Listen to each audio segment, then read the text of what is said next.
Meu nome é Marta Miranda, sou psicóloga, especialista em terapia de família e casal sistêmica e consteladora familiar.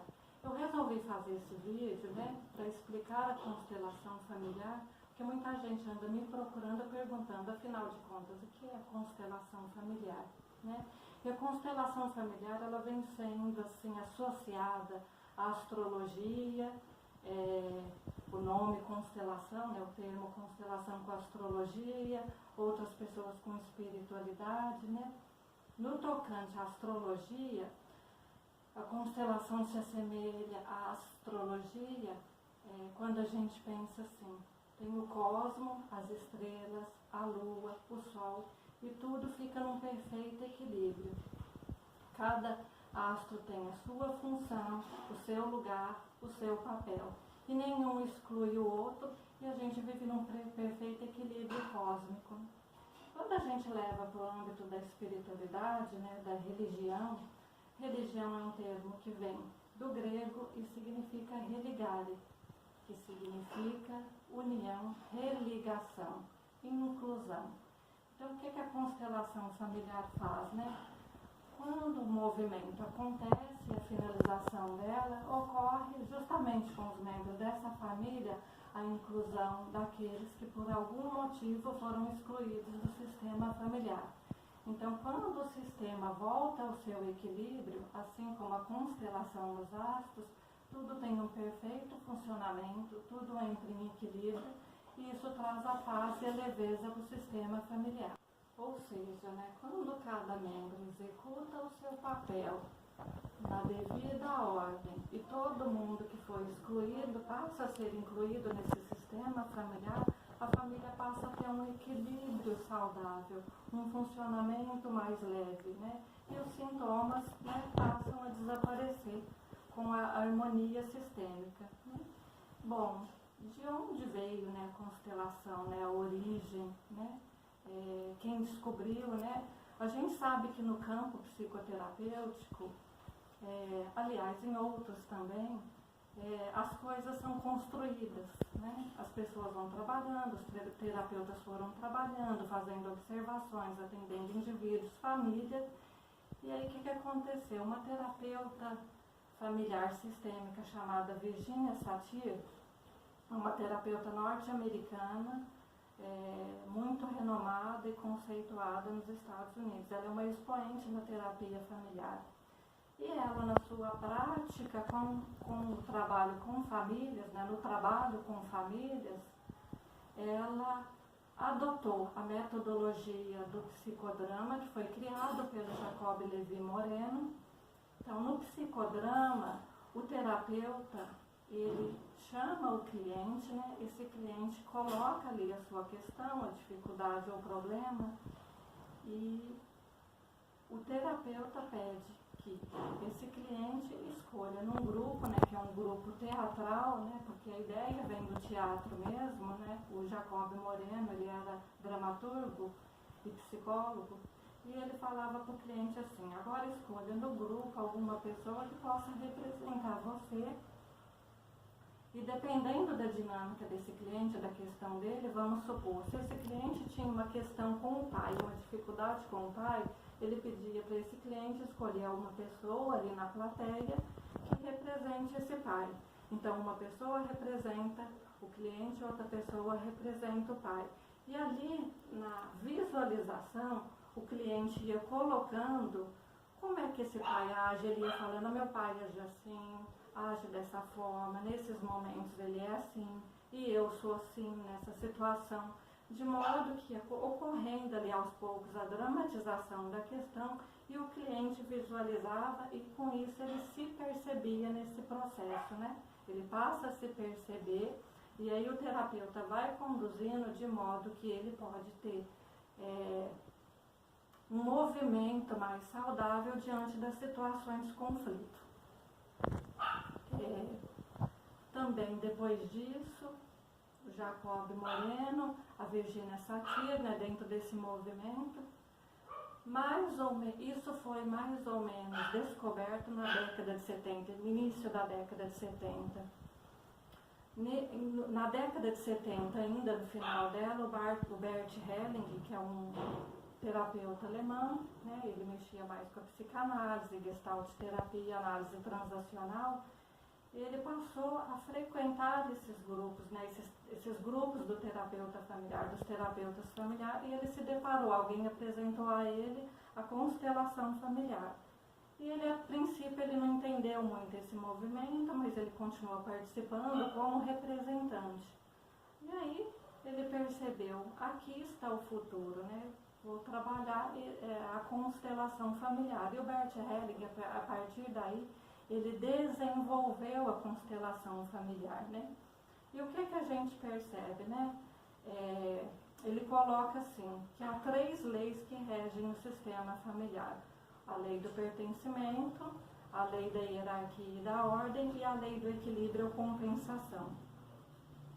Mas a gente não coloca isso num determinismo também não, né? Quando se trata de psicologia, né, de mente, das questões sociais, a gente não pode dizer que tudo é determinado. Então a gente percebe o movimento ali e o que a gente percebe enquanto terapeuta que conduz constelações, né? Que pessoas que são excluídas do sistema familiar por alguma razão, né? Isso traz um sintoma para o sistema familiar, né? Quando a ordem, a hierarquia nesse sistema não é respeitada, né? E eu, enquanto terapeuta sistêmica familiar, eu percebo muito isso, quanto, né, que os membros da família, eles representam papéis disfuncionais, né? Muitas vezes o filho está representando o papel do pai, a filha está representando o papel da mãe, e isso altera a ordem, a hierarquia e, consequentemente, o equilíbrio, a homeostase do sistema familiar, gerando, assim, um sintoma, né? E a constelação, usando a ideia do psicodrama, o que ela mostra para a gente, né? Como que é o trabalho? O cliente também escolhe dentro de um grupo acolhedor. O que é esse grupo? Esse grupo que se forma são pessoas que se inscreveram para constelar a sua questão ou pessoas que se inscreveram para participar.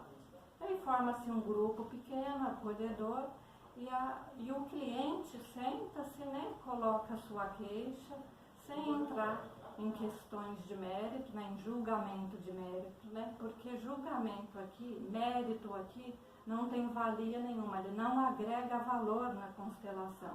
Então, o que a gente pede ao cliente, para ele dizer apenas situações factuais, estruturais dessa família. Por exemplo, quantas vezes os pais foram casados, quantos filhos cada um deles teve, qual é a ordem do cliente no sistema familiar. Ele é o primogênito, ele é filho do meio, ele é o caçula, ele é o 13º.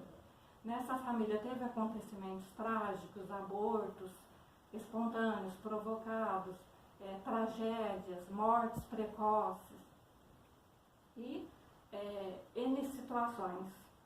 E a partir da fala do cliente, né, o cliente vai, escolhe uma pessoa que o representa e, dependendo da questão que esse cliente traz, por exemplo, se for uma questão conjugal, aí a gente pede para o cliente escolher alguma pessoa, né, que vai representar esse marido, ou no caso, se for o marido, né, alguém para representar essa esposa, ou representar o filho, a avó, o vô. Quantas pessoas desse sistema forem necessárias para a gente trabalhar essa questão e chegar, né, digamos assim, na causa, né, no que vem promovendo essa sintomatologia aí, né? Então, o interessante da constelação é que ela é uma intervenção única. O cliente, né, e sua família, se estiver presente, somente visualiza. Não é necessário a família toda vir, né? Se quiser pode vir, mas pode vir apenas o cliente para trabalhar a sua questão. Ele apenas assiste, visualiza, o terapeuta faz as devidas considerações, né? Percebe o que está disfuncional aí nesse sistema e, entre aspas, né, ajuda a trazer a ordem para esse sistema, a harmonia para esse sistema, cada um com seu papel, cada um sendo reconhecido dentro desse papel e assim restabelecendo o equilíbrio, a homeostase desse sistema. E mais interessante ainda dessa ferramenta é que a constelação ela é uma intervenção única para cada questão. Ela, diferentemente da psicoterapia convencional, né, que é processual, ou seja, é a cura através de um processo, né, até porque a palavra terapia vem do grego e significa cura. Então, é a cura através de um processo, né, esse trabalho de consultório, de sessões. A constelação familiar, ela vai no foco, né, da queixa que o cliente traz, e a gente trabalha, e cada constelação trabalha um tema diferente. Mas a constelação não substitui a terapia convencional em importância, tá? Ambas são importantes, mas a constelação ela vai direto no foco para o cliente, né? E o que pode ser trabalhado numa constelação familiar? Questões conjugais, relacionais, individuais, ansiedade, depressão, fobias, mágoas, ressentimentos, dificuldades para engravidar, consequências de aborto, situações também, né, de empresa, por exemplo, a gente pode fazer uma constelação empresarial, organizacional, né, para trabalhar alguma questão que esteja acontecendo dentro daquela empresa, por exemplo, uma oscilação nas vendas, uma dificuldade de relacionamento interpessoal entre os funcionários, queda de rendimento, insucesso, falência e outras questões que advêm ali do contexto organizacional, né? E eu também trabalho, né, eu acabei criando a partir da constelação familiar, eu percebi que dá para aplicar isso também na questão vocacional. Então eu pratico também a constelação vocacional, que é a escolha profissional, né, ou o serviço à vida. Eu não poderia encerrar esse vídeo sem falar das contribuições de diversos terapeutas para esse campo, né? Até porque dentro da constelação familiar se fala, né, da lei da ordem e da hierarquia, né? Então muita gente contribuiu nesse campo, né? É claro que muitos nomes vão ficar de fora. Eu não poderia fechar esse vídeo sem falar de vários terapeutas, grandes nomes da terapia, da psicoterapia, da psicologia e até da biologia, sociologia, que contribuiu com esse campo, né? Inclusive porque na constelação familiar, uma das leis que a gente trabalha e que ela é importante é o respeito à hierarquia e à ordem, né? Então, quando a gente vai colocar a hierarquia, né, desse campo aí, a gente não pode deixar de citar psicanalistas, né, expoentes da psicanálise como Freud, né, que trouxe para nós à luz o inconsciente, Jung com os arquétipos e o inconsciente coletivo, Reich com a análise do caráter. E aí a gente vai para o humanismo, a psicologia humanista, tem o Carl Rogers, né, que trouxe a abordagem centrada no ser, né, na pessoa humana. Ele saiu do foco de olhar a doença para olhar a pessoa como um todo.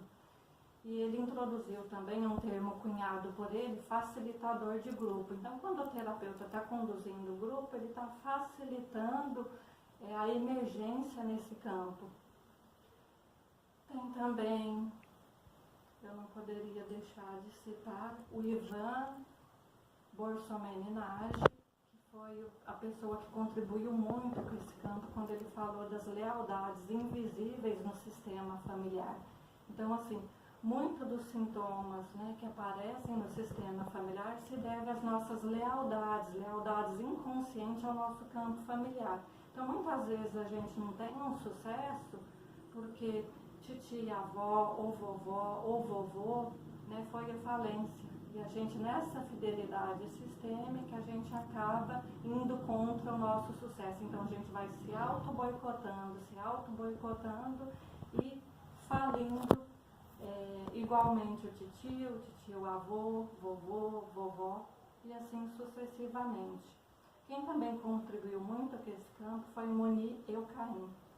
Ele falou muito para a gente sobre o duplo vínculo no sistema familiar, o mapa de mundo do sujeito. Então, que mapa que eu trago para a vida, né? São todas as informações e crenças que a gente traz do sistema familiar.